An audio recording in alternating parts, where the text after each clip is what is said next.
ओम शांति। आज का बहुत सुंदर टॉपिक है कि हम इस ब्राह्मण जीवन में, इस ईश्वरीय जीवन में कौन सी एक धारणा होना बहुत जरूरी है और भोजन को हम किस प्रकार से बनाएं कि वह प्रसाद बन जाए। कहते हैं सतयुगी देवी षष्ठी की पुनर्स्थापना के लिए, निर्विकार जीवन के लिए शुद्ध भोजन का होना बहुत अनिवार्य है। कहा गया है जैसा अन्न वैसा मन। अन्न की शुद्धि के बिना विचारों और भावनाओं की शुद्धि हो ही नहीं सकती है। किसी के अंदर में छिपी हुई बात को बाहर निकालने का माध्यम है भोजन। अच्छे भोजन और अच्छी खातिरी के द्वारा व्यक्ति की मानसिकता को परिवर्तन कर सहज भाव से जो बुलवाना हम चाहते हैं वो बुलवा सकते हैं। कच्चे खाद से भोजन बनने की प्रक्रिया तक के अंतराल में आत्माओं की मानसिकता जिस प्रकार की रहती है वह भोजन को प्रभावित करती है। भोजन को ग्रहण करने वाले पर भी उसका वही प्रभाव पड़ता है। इसलिए भोजन बनाने की स्थिति प्रभु की याद वाली होनी चाहिए। ईश्वरीय ज्ञान को आत्मसात करने के लिए सबसे मुख्य धारणा है पवित्रता। पवित्रता को कायम रखने के लिए मुख्य धारणा है अन्न की शुद्धि।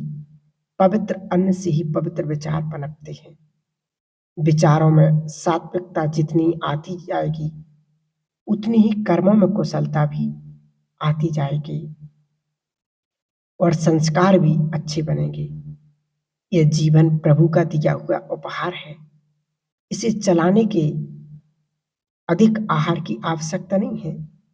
जीवन जीने के लिए आहार लेना आवश्यक है, परंतु आहार ग्रहण करने के लिए जीना आहार का अपमान है। जीवन में जो कुछ भी है, उपलब्धियां प्राप्त हैं, सबको इस प्रभु के अर्पण करना ही प्रभु का सम्मान है।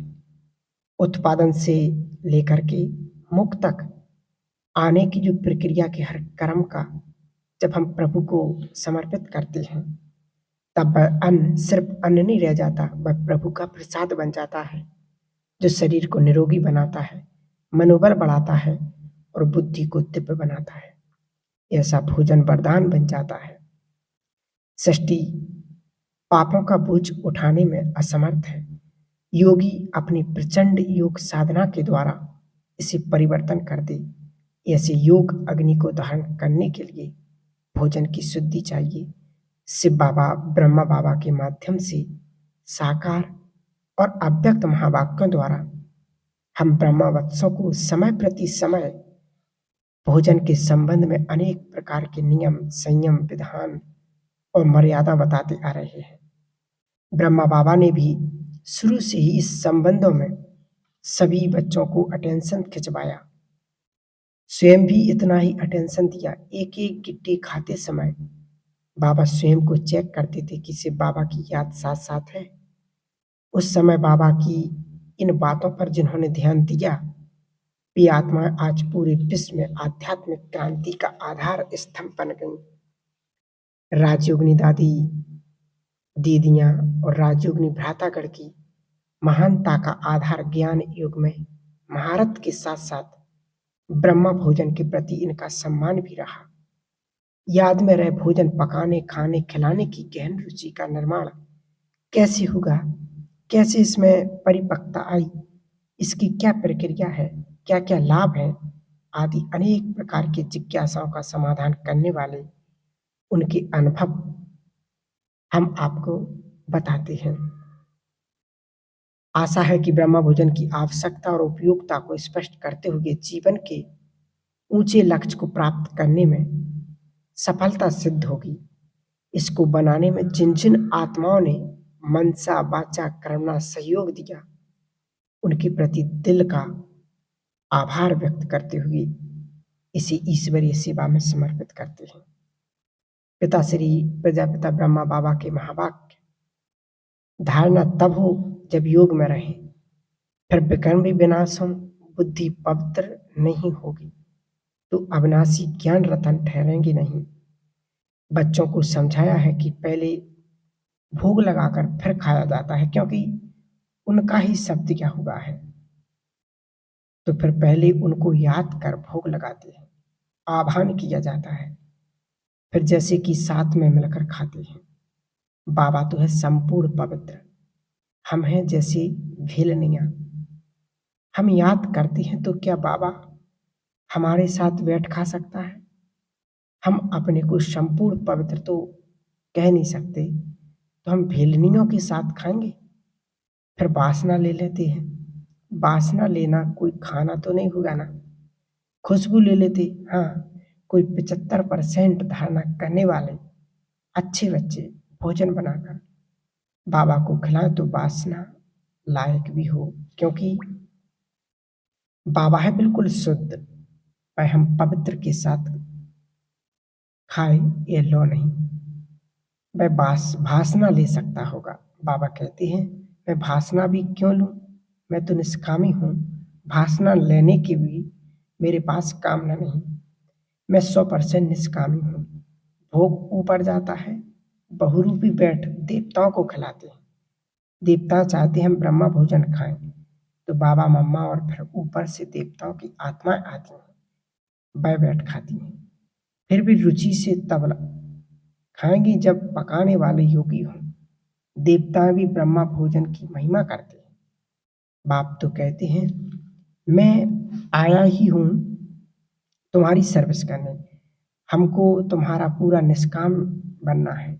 तुम भले 36 प्रकार के खाओ, 108 प्रकार का भोग लगाओ। भोग लगाते हैं और भक्त ने भी बांट कर खाया है। भगवान निष्कामी है तो ऑफर करना चाहिए। बड़े राजा आदि भी कभी हाथ में नहीं लेते, उन उनमें भी किस्म किस्म के होते हैं। कोई ले भी लेते, बाबा का राजा आदि से कनेक्शन रहा है ना, तो हम बाबा को भोग लगाते हैं। कामना है कि हम बाबा से विश्व मालिक बनने की रजाई लेवें। वह तो है दाता। यह सारी सूक्ष्म बातें बाबा ने बतलाई। भोग कहाँ ले नहीं जाते, यहाँ ही बैठ वैकुंठ का साक्षात्कार करते हैं। यहाँ से जैसे ही कि गुम हो जाते हैं। मातेश्वरी जगदम्बा सरस्वती जी के महावाक्य हैं। ईश्वरीय ज्ञान में दो मुख्य बातें बुद्धि में रखनी है। एक तो इसमें विकारी कलयुगी संग दोष से दूर होना है, और दूसरी बात कि मलेच्छ खान पान आदि की परहेज रखनी है। यह परहेज रखने से ही जीवन सफल होता है। तो मातेश्वरी जी के बहुत सुंदर महावाक्य हैं कि अव्यक्त बाप दादा की महावाक्य उन्होंने बताई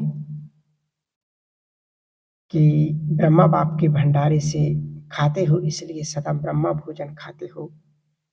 कोई प्रवृत्ति वाले अपनी कमाई से नहीं खाते, सेंटर वाले सेंटर के भंडारी से नहीं खाते, लेकिन ब्रह्मा बाप के भंडारे से, शिव बाप की भंडारी से खाते हैं ना। ना मेरी प्रवृत्ति है ना मेरा सेंटर है। प्रवृत्ति में हो तो भी ट्रस्टी हो, बाप की श्रीमत प्रमाण निमित्त बने हुए हो, और सेंटर पर हो तो भी बाप के सेंटर है, ना कि मेरा। इसलिए सदा शिव बाप की भंडारी है, ब्रह्मा बाप का भंडारा है।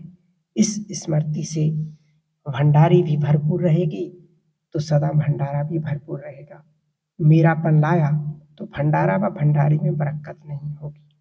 किसी भी कार्य में अगर कोई प्रकार की खोट अथवा कमी होती है तो इसका कारण बाप की बजाय मेरेपन की खोट है, इसलिए खोट होती है। खोट शब्द कमी को भी कहा जाता है, और खोट शब्द अशुद्धि मिक्स को भी कहा जाता है। जैसे सोने में खोट खाद पड़ जाती है ना, ऐसे बाबा ने बताया है।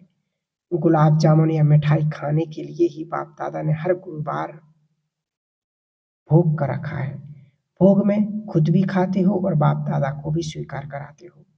घर में बनाएँ, नहीं बनाएँ लेकिन गुरुवार को तो मीठा मिलेगा। और जब भी कभी खुशी का उत्सव होता है, तो भी मुख मीठा ही होता है। इसलिए बाप-दादा तो अपने आपके प्यार का फल भी प्यार से ही स्वीकार करते हैं, लेकिन जो स्टूडेंट आते हैं वो अपने-अपने स्थान पर अपनी चीज़ें तो नहीं बना सकते। इसलिए बाप बच्चों के प्रति भी ये नियम रखते हैं, कम से कम हर गुरुवार उन्हों को वैरायटी मिलनी चाहिए, तो बाप भी खा लेंगे और बच्चे भी खा लेंगे। तो ये बहुत सुंदर मम्मा ने बाबा के महावाक्य उच्चारे कि हमें कैसे ब्रह्म भोजन स्वीकार करना चाहिए, किस प्रकार की स्मृति हो और भोजन को प्रसाद कैसे बनाएँ। ओम शांति।